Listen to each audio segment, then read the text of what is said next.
Today, we are going to learn 15 English idioms naturally. Using comprehensible input. Comprehensible input has been shown to be 4 times more effective than traditional methods. The first idiom we are going to learn is hit the road. Hey Leon, let's hit the road.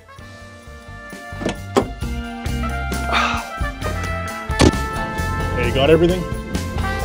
Oh shit, wait, no, my glasses. Back up.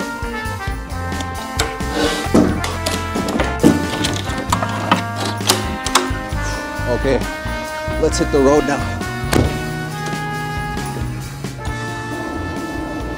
So we've just hit the road, guys. As you can see, Leon's driving.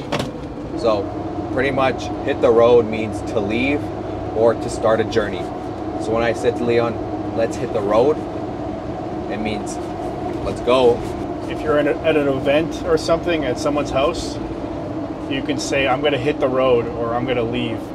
So next time you're gonna leave somewhere or go on a road trip or go on a trip, you could say to your family or to your friends or whoever you're going with, let's hit the road. Or if you're at a family event or a party and you want to leave, you could say, come on, let's hit the road. It's time to go. And remember, if you guys want to see more videos, make sure to follow my Instagram. You know, we just made it to the city. You want to go get something to eat? Bro, I have my dentist appointment in literally 7 minutes. I have my dentist appointment in 7 minutes. Oh, okay. So I need to take a rain check on that invitation. Where are we going? Straight. Okay, so to take a rain check, that's an idiom, and it means to postpone or decline an invitation. Usually you're declining an invitation to do something or to an event or something. You're declining an invitation, but you're saying maybe a different date or maybe a different time. Take a rain check. So, oh, I can't do it right now, I can't go right now, but maybe later. So you're not saying no completely, you're saying maybe later. Okay, let's go. We're at this market now. So you can see all around us, they sell like different things, but upstairs is where the food is. I'm looking for empanadas, which I know a good place here, but the second one, I'm not really sure, something salty. So this is the food court? Get some food. What's that? This is the food court? Yeah, it's over here. This is the food court. So there's a lot of, what kind of food do you want? What do you want to eat? Some meat. Meat smells good here. Well, I'm not sure what I want to eat. How much are they? 25 cents each. I'll get two. I'll get two. Hola, what? 4 empanadas. Why don't you bring a bag, dog? Yeah, low-key I forgot. Bro, try this. Like, honestly, that shit is straight gas, man. Is it good? I'm gonna keep it a buck, which is fire. Nice. I like my coffee more. Tell me that's not good. Is this milk or sugar? Sugar. What's this? Sugar. Dude, it's so hot that this spoon's like melting. These are the empanadas, 25 cents each. And this juice was 50 cents. I got the sugar here, so I'm gonna put some sugar on. But it's like super hot. Last time I was here, I burnt myself with the steam. So you can see that this empanada is inflated, and this one on this side is deflated. So we came here specifically to have these empanadas. So you could say we went the extra mile just to come here. Specifically to this one, we went the extra mile just to come here because these ones are good. This coffee's so hot, it's still steaming. I'm surprised it hasn't melted through this cup. Wow. Probably eating microplastics. Nice. So to go the extra mile means to do more than is needed or to do more than is expected. You go the extra mile to help someone or to do something well or to achieve a goal. You go the extra mile, you do more than is expected. So we went the extra mile just to come here to this restaurant. Do you want some of this coffee? I can't drink it. It's also same. It's too. Put some in your cup. That'll cool it down. I really like coffee. It gives me a headache when I drink it. Oh. Time to kick back and relax. One of my favorite ways to relax is by watching shows or movies in English. But depending on where you live, you're probably missing out on some of the best ones. And if you're trying to learn English, that's a big problem. That's why I use NordVPN. NordVPN is one of the most effective tools for online security. It protects your data, keeps you safe on public Wi-Fi, and lets you watch your favorite shows in English worry-free. It lets me instantly change my virtual location. So now I can access Netflix in the US, the UK, and Canada from anywhere in the world. This has been super helpful while traveling in South America because I could still watch my favorite shows from Canada while I'm in Ecuador with only the click of a button. And think about it, shows like Friends, The Office, and one of my favorites, Breaking Bad, are only available if you live in certain countries. But with NordVPN, you can change your location to over 125 different countries. This gives you access to all the Netflix libraries in the world. And with that, you'll be able to hear phrases, idioms, native conversations, slang verbs, phrasal verbs, and everything in native English content. So with a selection like that, you're bound to find something you will like. And it's not just for English. I'm currently learning Spanish, as you guys know, and I use NordVPN every day to access shows from Spain and different countries in Latin America. This is how I get real input no matter where I am in the world. And NordVPN was especially helpful when I was in Canada, because in Canada, there's only 2 languages on Netflix, English and French. Most shows did not have a Spanish option, and I needed Spanish input to practice my listening comprehension. So that's why I started using NordVPN, and it was so helpful to get that Spanish input I really needed to help me learn. If you're serious about learning English or any language, NordVPN is a game changer. Use my code Volka or my link in the description for an exclusive NordVPN deal plus 4 extra months for free. Thank you NordVPN for sponsoring this video. Now it's your turn to kick back and relax because we're about to learn more idioms. Let's go. How much is it? 50 cents. Yeah, in my pocket. Get 2 of them. So I can use $1. Do we need anything else in this market? We've made sugarcane sugar before at the farm. Dude, it takes so much work. And it's a lot of work. So this block is like a pound. It's like a block. That's 50 cents. It takes like the whole day. You have to boil the sugarcane sugar. And that's not even the hard part. The hard part is you have to carry the sugarcane from wherever it's growing, and then you have to crush it to get the juice out, and then you can boil it. Yeah, it's a lot of work just for 50 cents. What do you think of that? I should buy a hat here, actually. That's not so crusty. Yeah. Okay, you hold the camera then. Leon has to buy a hat, so I guess he's just gonna look for what he wants. Hola, buenos dias. Okay, what about now? Is it better? Yeah, it's good. I think it looks good. You got it? Yeah. Yeah, this one's kind of busted. It's just black hats kind of crap out so fast. I gotta get out of here. It's too small. But same with white hat. Like my hat's white and that thing is busted. ¿Y zanahoria cuánto vale? 3 libras, $1. 1 libra. $6. Gracias. Okay, gracias. Gracias. Yeah, I'll take this. Yeah. Give me a sec.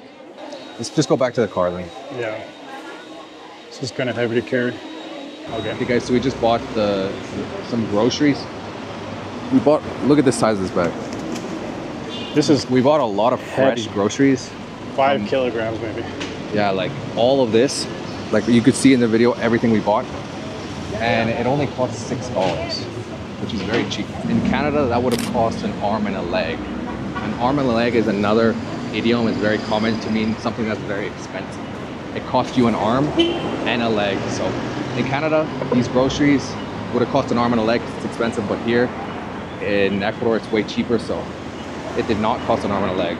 So use that next time you buy something very expensive, like it costs an arm and a leg. Well, it's going to cost an arm and a leg. Here. Yeah, where are we at right now?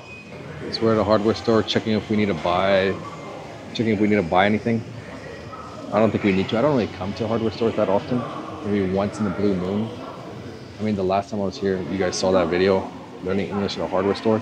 So I would say once in a blue moon, which is another idiom. So yeah, once in a blue moon just means something that happens rarely. So I rarely come to hardware stores. So only once in a blue moon, I come to hardware stores. which is true. I almost never come here. Like last time I was here over a month ago, I think. But yeah. Also, another thing I do once in the blue moon is cook. I never cook. Once in a blue moon, maybe.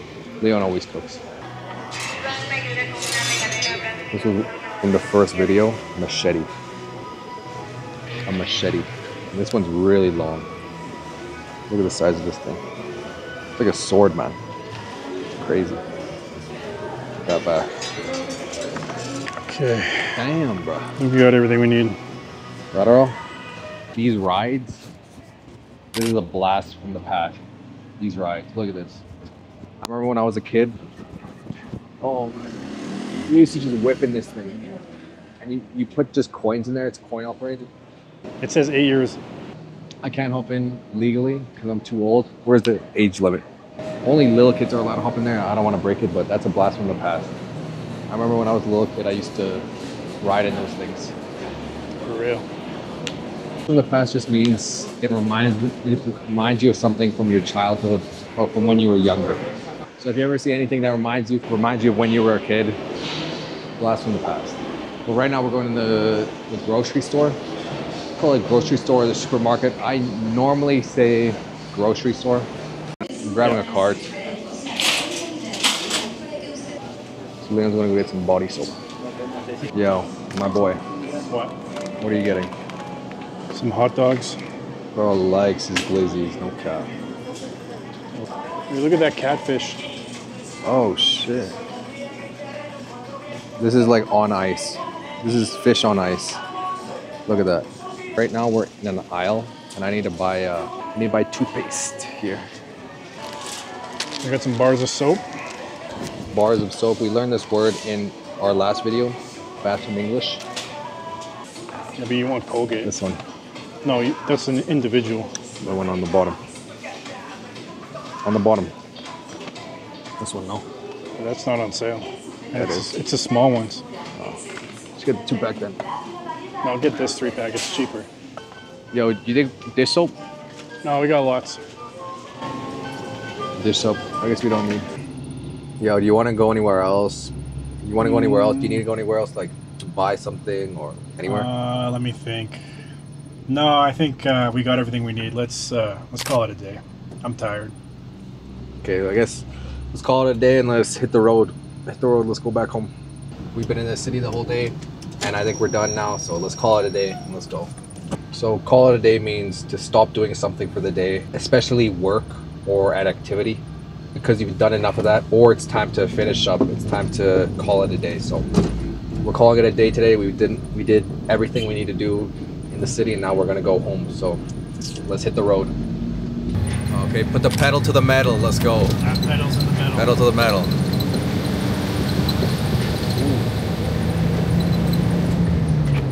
What did you just do as you were passing? So we had to pass the truck because it was going too slow uphill.